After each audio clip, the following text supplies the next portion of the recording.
Hello အားလုံးပဲမင်္ဂလာပါဒီနေ့ကတော့ကျွန်မကဘာပြောချင်တာလဲဆိုတော့ game နဲ့ပတ်သက်ပြီးတော့ကျွန်မကနည်းနည်းလောက်ပြောပြပေးမှာဖြစ်ပါတယ်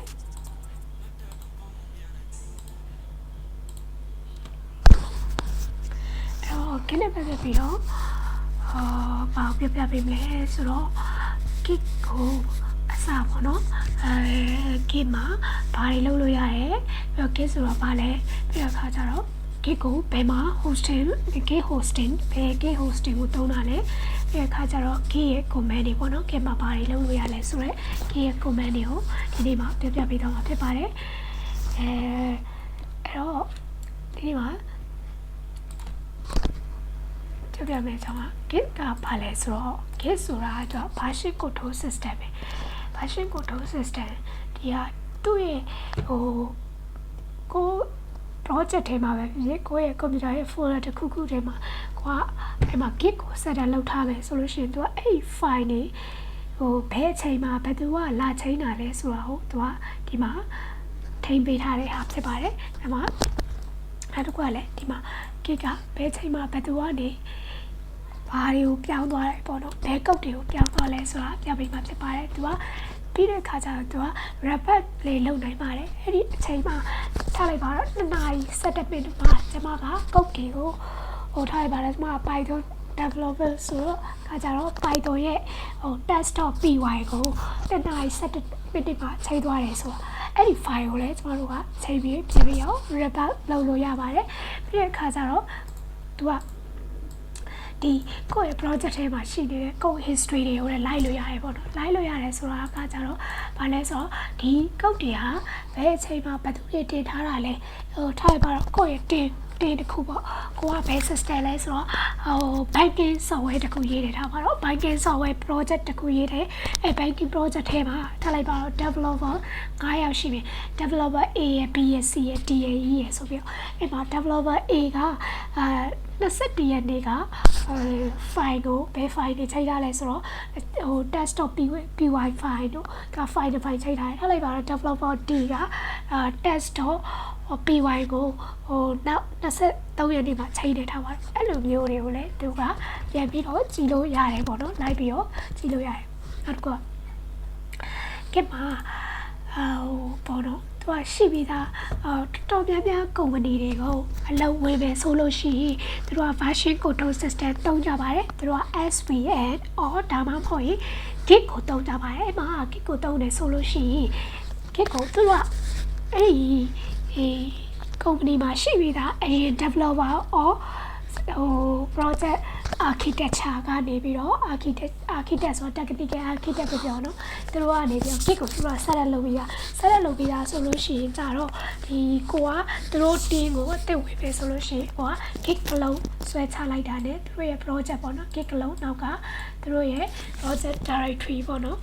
ထားလိုက်ပါ new Git ဆိုရယ်သူတို့ရဲ့ဒါကတော့ directory ပေါ့နော်remote directory ကိုဆွဲချလိုက်တာနဲ့ဒီမှာရပြီပေါ့နော်ဒါဆိုလို့ရှိရင်ဒီလိုကကုမ္ပဏီမှာရှိပြီးသား Git repository ကိုဒါကိုယ့်ရဲ့ local မှာဆွဲချတဲ့ command ပေါ့နော် Git ရဲ့ command တစ်ခုပါနောက်တစ်ခုကဘာလဲဆိုတော့ကိုရိုင်းက create လုပ်ရမယ် project တစ်ခုအသစ်စားမယ် project ရဲ့ lead ရောဒါမှမဟုတ်ကိုကအဲ့ project ရဲ့ owner တယောက်ဖြစ်ပြီဆိုရင်တော့ကိုရိုင်း local မှာ set up လုပ်ရပါမယ် local မှာ set up လုပ်ရမယ်ဆိုတော့ဘယ်လိုမျိုး set up လုပ်ရမလဲဆိုတော့ဒီမှာဒါကတော့ new Git repository ကို local မှာစောက်တဲ့ဟာပေါ့အဲ့မှာဆိုလို့ရှိရင်ပထမဆုံး Git initialize လုပ်ရမယ်နောက်တစ်ခုကတော့အဲ့ဒီကို initialize လုပ်ပြီးလို့ရှိရင်ကိုက file တွေထည့်တော့မယ် Python file တွေထည့်မယ်တကယ်တော့ project အကြီးတွေ web project တွေရေးမယ်ဆိုလို့ရှိရင်အဲ့ဒီ project တွေမှာကျွန်တော်တို့ရဲ့ဥပမာပြောမယ်ဆိုလို့ရှိရင် Django or Odoo or တခြား flag တွေမှာကိုက py file တွေပါတယ်လို့သူ့ရဲ့ front အတွက်ကလည်း HTML CSS တွေပါတယ်လေအဲ့ဒါခါကျတော့အဲ့ file တစ်တွေထည့်မယ်ဆိုရင် git add အဲ့ဒီ file တစ်ခုချင်းစီကိုထည့်ရမှာပါ file name တော့ဒါ file name တွေထည့်ရပါမယ်test.py file ရှိမယ်ထားလိုက်ပါတော့ template.html ရှိမယ်အဲ့ဒါတွေကို git add နဲ့အကုန်ထည့်ချပြရမှာဖြစ်ပါတယ်အဲ့ဒါမှကိုယ် initialize လုပ်ထားတဲ့ local repository ထဲမှာကိုယ့်ရဲ့ file တွေဒီ area to a piano, industry piano. Now, status or chat TK state verify modify load hardly, verify nega, Kumala upload hardly, new finally, verify the order, delete load hardly, route to a state and check low yabare, cool, let's see, working trio, check load up the pare, go back out of what ye be look at my ye be on, Tabe, go here, keep hosting my. Remote about the other so the get comment low comment go down tie fine or desktop be I will let down the name template or TST will go template or TST my friend or lower the Harry Tateme Talibara desktop be I my lower the method in function the quantity time as a quatima comment low yabame get copy my M so to the the bono and modify load have option of Yava, Kikomi, mine and Sophia, go up, part or less or his go eat happy am of the pie, initiate commits, initiate commit bono, and you tell me, commit low piade, push low yavame, push low their car, jama, go hosting a body shilles, wow, Lubio, Yabe, Tom of the pie. And all commit low tire. Solution commit upon first comment first comment solution commit that friends or shime globio hints lady tabiame first comment like initial comment like Talibao face payment that face login method lumio Maroga hints tabiam up the pare. Now the coca balance or get reset bono reset slow down reset car to a go change our file and do like that. The most dangerous part the night ya low part the get reset go the night go on the 20 day below part go at and like Katama go count in the file go oh Brahma down Tare Hari Jira Hari what then down in this way, mine hot Sovio Arima Guape, Pecum, Couchin on level, and you could make them that it happy like that. Piaudo Matsipare, find a Piaudoare, half the result, get recycled, and I can Shama, and now the Kuaro get Marsh Caro, a lower body, popular so project a cool year, Talibaro can have you get low, bank and somewhere to go yeme, bank and somewhere to go yeme solution, a go longer, the okay, Magina, Talito develop a mile here. Talibaro ho, that payment by name solution, that be unlocked by name, send it to reality, send it to a better feature yeme, feature the other could yeme solution. Down there, Peter find a 2 euro. Tama solution like very euro solution like keep marsh low lower bare, keep marsh low this one, right? A good to marsh low the solution go marsh low shine. Brand Matua, to be okay, marsh, Peani, let's go. Oh, that be solution, that be so be that be a branch that go. Kishma, low like Lucy, da, oh, again, made it, to be all, Maslow, Yama, the barret, again, made project video, the oh, branch go, Maslow, up the pie, a casa, give marsh gale. Blue way, the data cool address, so we give marker logo lower by Lautena solution, cash marker lower by, and not go about the less or the Kiko below view install a solution, latest the Maria, latest bono, Pelruaro, or latest new Russia one, Macaro, open to Tomare, latest year open to Tomare, arrow. Comment on the video, so PDK install kits run it, yeah, install Lulu Yababi, wait to the Marigaro, 2 years, Sama, Dobio, download Sweva, give dash SCM, go select, download, select with, so you are not a copy or download logo, mesh color, the logo, the I get the SCM, go select download, select mesh. Mac ကနေသွားပြီးတော့ download လုပ်လို့ရပါတယ်ကဲအဲ့တော့ပြောကြတွေကဒါပါပဲပေါ့နော်ဒါကခြုံငုံပြီးပြောရမယ်ဆိုရင်တော့ Git နဲ့ပတ်သက်တာဟာဒါပါပဲပထမဆုံးက Git ဆိုတာပါလဲနောက်တစ်ခုကတော့ရှိပြီးသား Git ကိုဘယ်လိုယူရမလဲနောက်တစ်ခုကတော့မရှိသေးဘူးအစအဆုံးကိုယူရမယ်ဆိုလို့ရှိရင်ဘယ် command အနေနဲ့ယူရမလဲနောက်တစ်ခုကတော့ Git ကိုဘယ်လိုမျိုး install လုပ်ရမလဲဆိုတာပြောပါမယ်အဲ့တော့လက်တွေ့စမ်းကြည့်အောင်လက်တွေ့စမ်းကြည့်မယ်ဆိုလို့ရှိရင်ဒါကတော့ကျွန်မရဲ့ GitHub ပါကျွန်မရဲ့ page မှာလည်းဒီ GitHub ကနေပြီးတော့တချို့ repository တွေကိုကျွန်မက public အနေနဲ့ချပေးထားပါတယ်အကုန်လုံးတော့ချမပေးထားပါဘူးဒါပေါ့တော့ဒီ GitHub ဆိုလို့ရှိရင်ကျွန်မဟိုတနေ့ကပြောခဲ့သလိုပထမကျွန်မရဲ့ဗီဒီယိုတွေကိုကြည့်တယ်လို့ဆိုရင်သိပါလိမ့်မယ်ကျွန်မဒီဟာဆိုလို့ရှိရင် public ချပေးထားတဲ့ဟာဖြစ်ပါတယ်အဲ့တော့ anyone user နေနိုင်ပါတယ် GitHub မှာအခါကျတော့ဒီမှာကျမတို့ Git ကိုလက်တွေ့စမ်းသပ်ကြည့်မယ် Git ကိုလက်တွေ့စမ်းသပ်ကြည့်မယ်ဆိုရင်တော့ဒါကတော့ကိုစိုက်တဲ့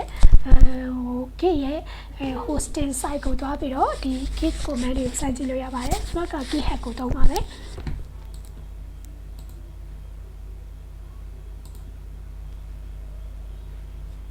အဲ့မှာကျမကအတစ်တစ်ခုတောင်းလိုက်မယ်အဲ့တော့ဒါကျမရဲ့ user name ပါ user name ဆိုတော့ git to ဆိုရဲကျမကအတစ်တစ်ခုကျမကစောင်းလိုက်မယ်ဆိုတော့public ပေးလိုက်မယ်နော်ဒါ anyway မြင်လို့ရဒါကတော့ကိုယ်တိုင်းပဲစမ်းကျင်တယ်ဆိုရင်တော့ခြားသူတွေကမမြင်စေချင်ဘူးဆိုရင်တော့ private နဲ့တုံးပါcompany ရဲ့ project တော်တော်များများတော့ public နဲ့မပေးပါဘူး public နဲ့မတုံးရပါဘူးနော်ဒါကျမက testing ဆန်းတာလည်းဖြစ်တယ်ကျမကဒီထဲမှာပေါ့နော်ကိုယ့်ရဲ့ confidential project တွေဘာမှမရေးပါဘူးဒါ testing ဆန်းရွေးတက်ဖို့ဘလို့ပါကျမရဲ့ confidential project တွေဆိုရင်ကျမတို့ရောင်းတဲ့ project တွေပဲဖြစ်ဖြစ်ကျမတို့ရဲ့ company က project တွေပဲဖြစ်ဖြစ်ဆိုရင်ကျမက public private နဲ့ပဲစောက်ပါတယ်အခုတော့ကျမက public နဲ့စောက်ပြပါမယ်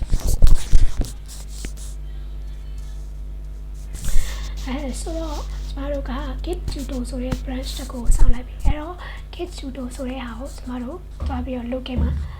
စောက်ကြရအောင်သူကဒီမှာအဲ့လိုစောက်လိုက်တာနဲ့သူကဒီ command တွေလောက်ရပါမယ်ဆိုပြီးတော့သူကပြောတယ်ဒါမှမဟုတ်ရင်ရှိပြီးသားဆိုရင်ဒီ command တွေကိုသုံးကျမကလုံးဝအသစ်ကိုစောက်မှာဖြစ်တဲ့အတွက်ကြောင့်မို့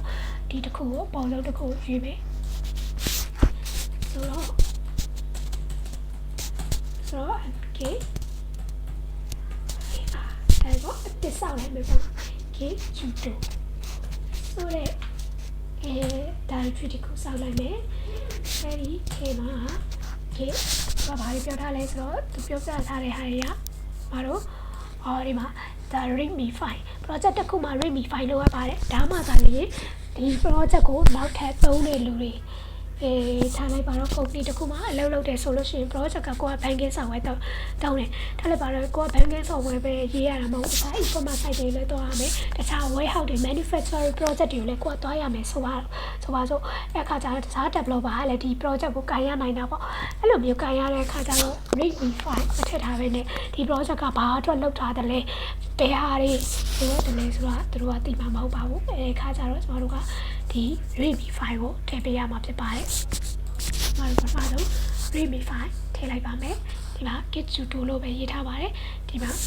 readme file တွေမှာထည့်ရမယ့်စာသားတွေဒီမှာရေးပါ။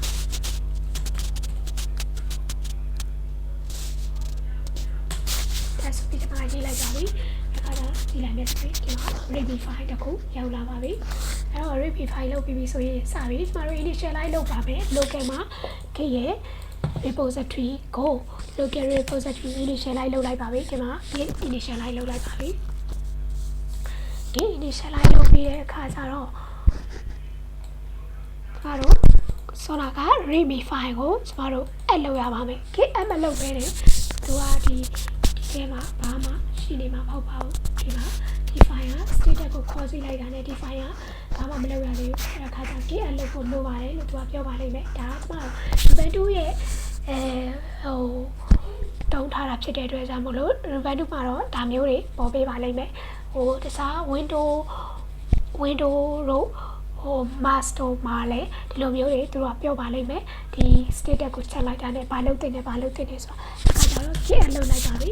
အဲ့တော့ get လုပ်လိုက်ပြီ status ကိုတစ်ချက်ပြန်ချက်လိုက်တော့ဒီမှာ new file လာပြီ add လုပ်လိုက်ပါပြီအဲ့တော့ချိန်ဒီ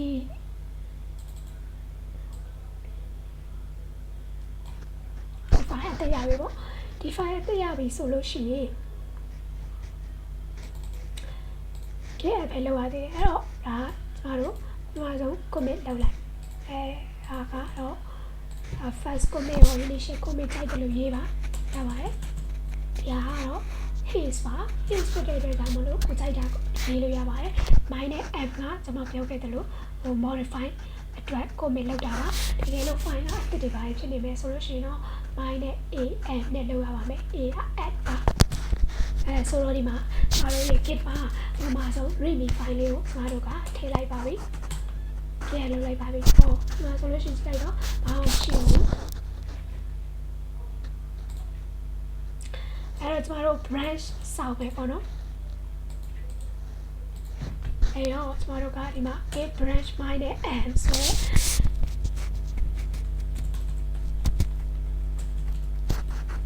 git branch စောက်လိုက်ပါပြီဒီမှာဆိုရင်ကျွန်တော်တို့ branch main ကိုရောက်သွားပါပြီစောက master ဒီမှာကျွန်တော်တို့ main ကိုရောက်သွားပါပြီအဲ့တော့နောက်တစ်ခုက get remote add လုပ်ရပါမယ်ဒါကတော့ကျွန်တော်တို့စောက်လိုက်တဲ့ git judo ဆိုတဲ့ git ရဲ့ URL ကို git ရဲ့ URL ကိုဒီမှာကျွန်တော်တို့က local မှာလာပြီးတော့ remote add လုပ်ပေးရပါမယ် remote add လုပ်ပေးပြီးတာနဲ့ကျွန်တော်တို့ရဲ့ဒီဘာလဲဒီ main ကိုဒီဟာကို push လုပ်လိုက်ပါ push လုပ်ရလိုက်ရုံပါပဲဒါဆိုရင်ကျွန်တော်တို့ကပြီးပါပြီ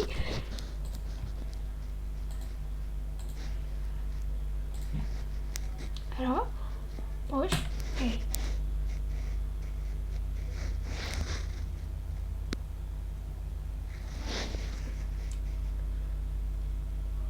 တော့သူက main to main ဒီမှာ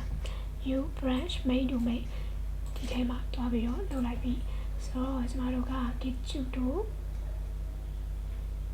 ဒါ refresh လုပ်ကြည့်လိုက်တော့ဒီမှာကြာလာပြီ commit တစ်ခုပါတဲ့ initial commit တစ်ခုပါတယ်ဒီမှာဆိုလို့ရှိရင် main branch နဲ့ initial commit တစ်ခုလာပြီဆိုတော့ဒီမှာရောက်သွားပြီပေါ့အဲ့တော့နောက်တစ်ခုကျွန်တော်တို့ဆက်ပြည့်မယ်ဆိုတော့ပြည့်မယ်ရေးကြည့်မယ်ပေါ့ရေးကြည့်မယ်တော့ commit တစ်ခုတခြားတင်လိုက်ပြီး main မှာတင်လိုက်အခါကျတော့နောက်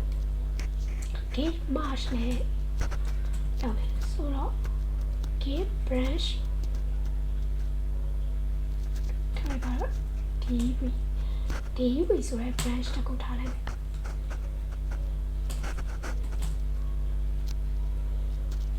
အဲ့တော့ db ဆိုတဲ့branch တစ်ခုရောက်လာပြီဆိုတော့ဒီမှာ db အဲ့တော့ git check out ဟာကျွန်တော်တို့ git branch တစ်ခုထပ်ပြီးစောက်လိုက်တာပါအဲ့တော့ switch လုပ်လိုက်ပြီး check out က switch လုပ်တဲ့ command မှာအဲ့တော့ဒီမှာ db မှာကျွန်တော်တို့ကbranch db မှာကျွန်တော်တို့ကswitch လုပ်လိုက် switch လုပ်ပြီးဆိုလို့ရှိရင် DB မှာကျွန်တော်ရေးစင်တာရေးနေမှာ Python 5 တစ်ခုfor loop ပေါ့နော် for testing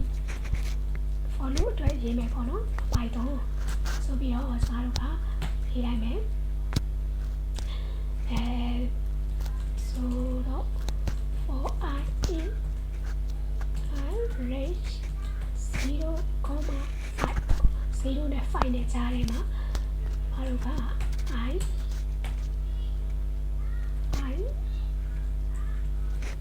string I black ဒါလဲဆိုတော့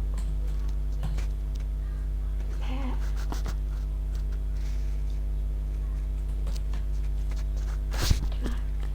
ဘာလို့ပြလိုက်တာလဲဆိုတော့ Python file တစ်ခု create လုပ်ပေးလိုက်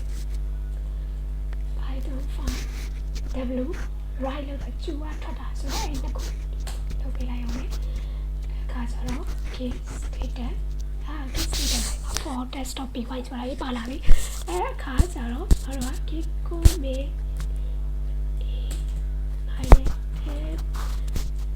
test looping ဆိုရဟာပေါ့ commit လုပ်လိုက်မယ် commit လုပ်ဖို့ပဲ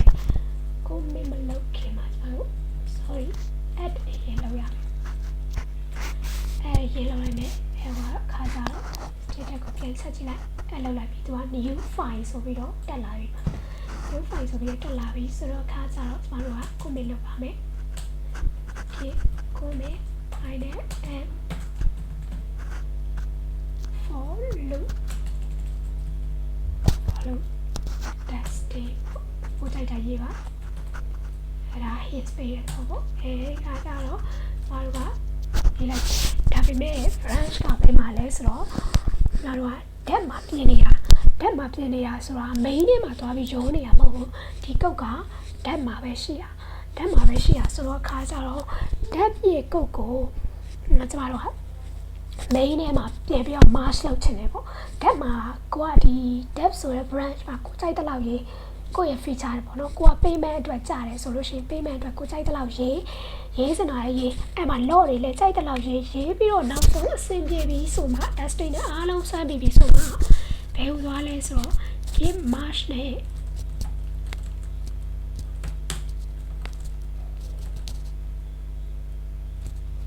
main ဘက်ကိုသွားလိုက်ပြီနော်အဲ့တော့ဒီမှာတော့တစ်ခုပဲရှိသေးတယ်ကျွန်တော်တို့က merge လုပ်မယ်ဆိုတော့ main နဲ့ get ဆိုတဲ့ branch နှစ်ခုကိုကျွန်တော်တို့ merge လုပ်ဒါပေမဲ့အသစ်ကဘယ်မှာလဲရှိရလဲဆိုတော့ကျွန်တော်တို့ပြင်ထားတဲ့ file တွေက dev မှာရှိရအဲ့ဒီခါကျတော့အခုကျွန်တော်တို့ကဘယ်ရောက်သွားပြီလဲဆိုတော့ main ကိုရောက်သွားပြီဆိုတော့ git merge dev နဲ့ပေါင်းလိုက်တော့ဒီဘက်က file လေး main ဘက်ကိုရောက်လာပြီသူက for desktop py ဆိုတာရောက်လာပြီအဲ့တော့ကျွန်တော်တို့ရဲ့ main ကိုလောက်တစ်ချက်စစ်လိုက်နေဆိုလို့ရှိရင်ဒီမှာ for testing ဆိုတဲ့dev ကနေပြီးတော့ကျွန်တော်တို့ဘက်ကို merge လုပ်လိုက်ပြီဒါက git merge လုပ်တဲ့သဘောပါအဲ့ခါကျမှဒီဘက်မှာလောက်နှစ်ခုရလာပြီအဲ့တော့ status ကိုစစ်လိုက်လို့ရှိရင် commit ရတယ်တခု commit တစ်ခုရှိတာလေဆိုတော့ကျွန်တော်တို့က git push origin ကျွန်တော်တို့က main branch ကိုကျွန်တော်က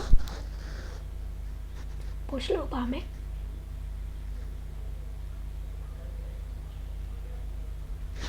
ဆိုတော့ဒီလောက်ပေါ့နော်ဒီ initial commit ပြီးတဲ့ for loop testing ဆိုတဲ့ဟာလေးဒီပေါ်မှာရောက်လာပါလိမ့်မယ် refresh ပြန်ခေါ်လိုက်ပါဒီမှာ test for test stop py ဆိုတဲ့ဟာမျိုးရောက်လာပြီပြီးတော့ဒီမှာ git log branch ကတော့ main တစ်ခုပဲပါအခါကျတော့ကျွန်တော်ကပြောချင်လဲဆိုတော့ဒီ mask ကတော့logo လိုအပ်ပါတယ်ကုမ္ပဏီမှာအလုပ်ဝင်မဲ့သူတွေအတွက်ကတော့ git merge ကအရင်ကိုသုံးဝင်ပါတယ်ဘာဖြစ်လို့လဲဆိုတော့ကိုရေးတဲ့ project ထဲမှာ developer တစ်ယောက်တည်းဆိုတာမျိုးကအထုံးစံမရှိပါဘူး developer team မှာအနည်းဆုံး3ယောက်4ယောက်ကတော့ရှိပါတယ်တချို့ team တွေဆိုရင်10ယောက်ကျော်လောက်ရှိပါတယ် developer တွေအများကြီးရေးစားတာပါတချို့ friend mobile သမားတွေဆိုလို့ရှိရင် iOS တို့ Android တို့ရေးတဲ့လူတွေဆိုလို့ရှိရင်သူတို့ team တစ်ခုမှာ10ယောက်15ယောက်လောက်တော့ထားပါတယ်သူတို့မှာပြင်စရာတွေများတဲ့အခါကြတော့ပေါ့နော်အဲ့တော့ကျွန်တော်တို့ကဒါ git merge နဲ့ပတ်သက်တဲ့ဟာတွေပြောပြပေးခဲ့တာဖြစ်ပါတယ်နောက်ပိုင်းကျမှ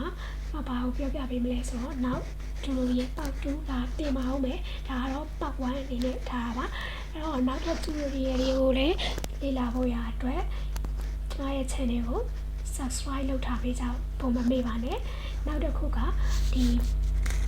နောက် tutorial မှာကျတော့ကျွန်မကဘာတွေတင်ပေးမှာလဲဆိုတော့ဒီ git နဲ့ပတ်သက်တဲ့ part 2ပေါ့နော် reset ဘယ်လိုလုပ်ရတယ်လဲဆိုတာမျိုးတွေ wrapper ဘယ်လိုလုပ်ရမလဲဆိုတာမျိုးတွေကျွန်မကပြန်တင်ပေးပါမယ်။ခြား Python နဲ့ပတ်သက်တဲ့ project တွေ Django နဲ့ application တွေစောက်တဲ့ဟာတွေ application စောက်ထားတဲ့ idea တွေ table တွေဘယ်လိုချက်ရတယ်လဲဆိုတဲ့ဟာတွေကျွန်မကပြပေးအောင်မှာဖြစ်ပါတယ်။အဲ့တော့my channel လေးကနေစောင့်ကြည့်ပေးကြဖို့တောင်းဆိုပါရစေ။ဒါပါပဲအားလုံးကိုကျေးဇူးတင်ပါတယ်။